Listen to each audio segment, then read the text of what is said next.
Kick back, relax. It's time for the Unconventional Ufologist.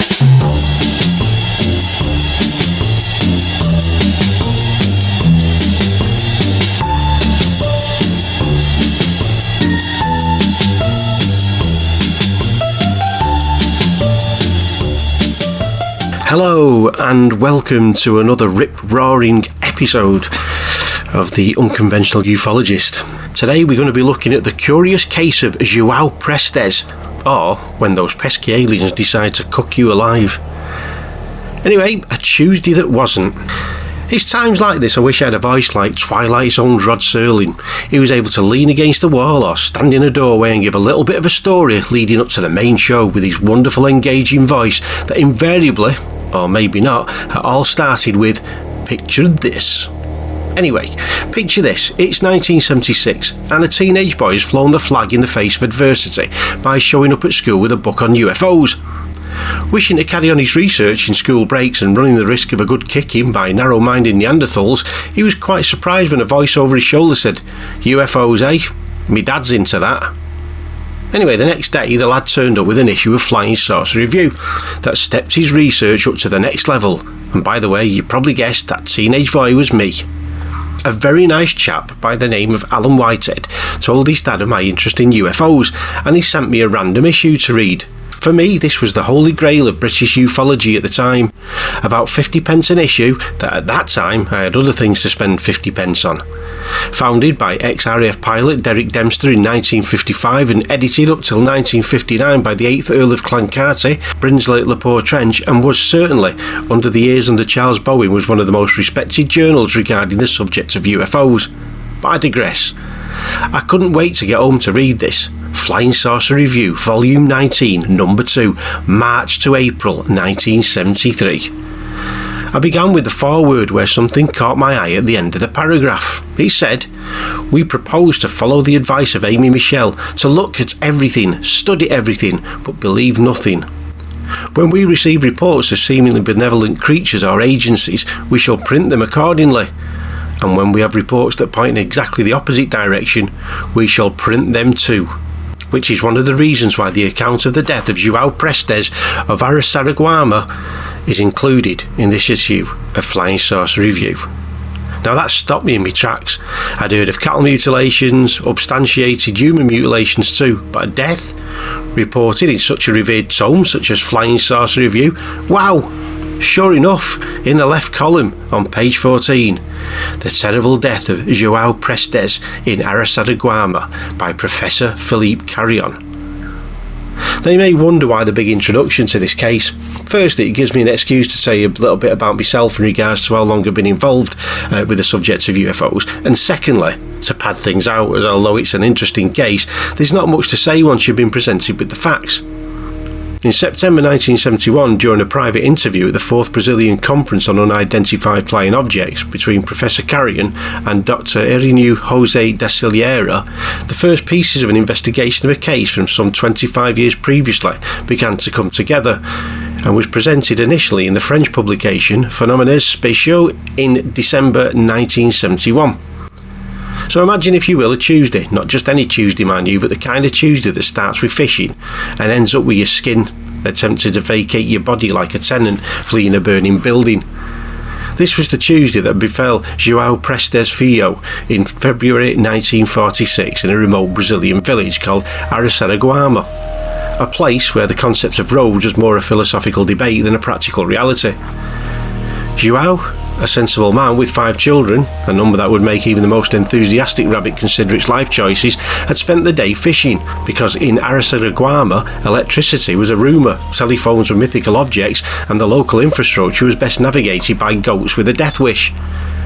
Now João had made a critical error in judgment, one that would later be filed under things that seemed like a good idea at the time. While the rest of the village was off celebrating Carnival in San Roque, a staggering 7 miles away, which in Araçariguama was considered an intercontinental journey, João had opted for solitude and fish, a reasonable choice until the universe decided to intervene with its signature blend of cosmic indifference and theatrical cruelty. As evening fell, a process that in rural Brazil involves significantly more drama than your average sunset, João packed up his gear, loaded it onto his horse-drawn car and set off for home with his friend Salvador dos Santos. They travelled in near total darkness, accompanied only by the rhythmic clatter of hooves and the occasional existential crisis that comes when realising you're miles from civilization without so much as a torch. After dropping Salvador off, presumably with the Brazilian equivalent of "see you later, alligator," João continued alone, blissfully unaware that the universe had just placed a bet on how quickly it could ruin his evening. João arrived home to find himself locked out, a predicament familiar to anyone who's ever underestimated their spouse's commitment to home security. In 1946 Araçariguama, locksmiths were as common as snowstorms in the Sahara, so João did what any resourceful man would do: he squeezed through an open window. For a brief, glorious moment, all was well. Then, as the universe has suddenly remembered it had left the stove on, everything went spectacularly wrong. João felt that peculiar sensation of being watched, not by a nosy neighbour or a judgmental cat, but by something that made his blood turn colder than a penguin's picnic cooler. He turned towards the window and saw it, a glowing object hovering outside like an overzealous firefly with a grudge. Before he could process whether this was a UFO or someone's idea of a very aggressive porch light, the object shot a beam of light at him. Not the friendly, let me help you find your keys kind of light, but the I'm here to ruin your entire existence variety. The effect was immediate. João felt as though his entire body had been doused in petrol and set ablaze, except, curiously, nothing around him was burning. No smoke, no flames, just the distinct sensation of being slow roasted like a particularly unfortunate Sunday dinner. Faced with this predicament, João did what any rational person would do. He ran, barefoot, through the dark, leaving behind a trail of bloody footprints that would have made a crime scene investigator weep with professional admiration. When he finally collapsed at his sister Maria's doorstep, gasping, "I've been burned," she quickly realised this wasn't your average kitchen accident. João's skin was just red. It was the kind of red that suggests you've just had a close encounter with something that doesn't belong in this world. The local police chief, João Malaquay, a name that sounds like it was invented by a novelist with a flair for the dramatic, arrived to find a man whose flesh was peeling away from his bones like overcooked barbecue. When asked what had happened, João delivered the kind of statement that makes even seasoned law enforcement officers reconsider their career choices. "My attacker had not been from this world." With no ambulances in Araçariguama, a glaring oversight in hindsight, João was transported to the nearest hospital in the back of a truck, a journey that must have felt like being bounced around in a washing machine set to agitate. By the time he arrived, his condition had deteriorated to what the police described as truly ruinous. This isn't a medical term, but it certainly gets the point across. The doctors were baffled. João's symptoms didn't match any known medical condition. His skin wasn't just burned, it was behaving as though it had signed a lease somewhere and was in a hurry to move out. His flesh literally dropped off his body in chunks. His facial features detached like poorly glued decorations, and yet, miraculously, his hair remained intact. Former army medic Araceli Gomide, who cared for João in his final hours, described him as literally decomposing alive. Now let that sink in, not dead and decomposing, but actively falling apart while still technically among the living. João's official cause of death was listed as cardiac collapse due to burns, but this explanation was about as satisfying as describing a hurricane as a bit of wind. First and second degree burns don't typically cause flesh to separate from bone, nor do they result in spontaneous facial feature relocation. So what really killed João Prestes? In the decades that followed, researchers, ufologists and assorted enthusiasts have proposed a variety of explanations for João's bizarre demise. Let's examine them, shall we? Number 1. The UFO enthusiast take. Naturally, the UFO crowd had a field day with this one. João's description of a glowing object and a searing beam of light fits neatly into the alien death ray narrative. Some theories suggest he had been zapped by a UFO's propulsion system, an idea that raises the question, why would advanced extraterrestrials travel light years just to barbecue a random fisherman? Number 2. The ball lightning brigade.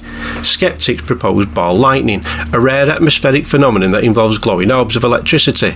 The problem? Ball lightning typically lasts seconds, not long enough to cause João's prolonged suffering.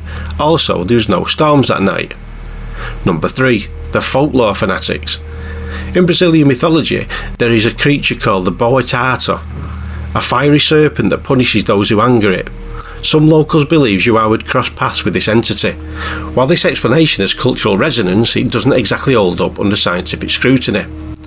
Number 4. The radiation hypothesis. Dr. Louise Braga later suggested that Yarwod's burns resembled those of Hiroshima survivors. The catch? In 1946, portable radiation weapons were the stuff of science fiction. Also, why test one on a fisherman in rural Brazil? Number 5. That it was probably an accident camp. Then there are those who insist Yarwod's death was just a tragic accident, perhaps spontaneous human combustion, a phenomenon science has largely debunked, or a candle fire, despite no evidence of flames in his home. None of these theories fully explain what happened, but the thing about mysteries, they resist neat explanations.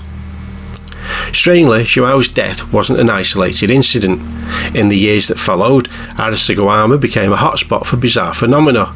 Glowing orbs, unexplained burns, and even sightings of humanoid figures were reported.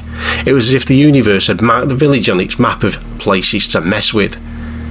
This pattern of recurring strangeness suggests that whatever happened to Yarwod wasn't a one-off event, but part of a larger unresolved mystery. At its core, Yarwod's story forces us to confront the limits of human understanding. Science thrives on anomalies, cases that don't fit the established model. Yarwod's death is one such anomaly. Was it aliens, a freak natural phenomena, a vengeful mythical serpent? We may never know, but the case reminds us that the universe is far stranger than we often acknowledge. So the next time you're walking home in the dark and see something unusual, take a moment to appreciate the sheer unpredictability of existence and maybe carry a torch, just in case. Thanks for joining me on this episode of the Unconventional Ufologist. Apologies to everyone if I've made massive mispronunciations, but I'm not very good at stuff like that, and hope to see you next time. So you take care, and remember, keep watching the skies.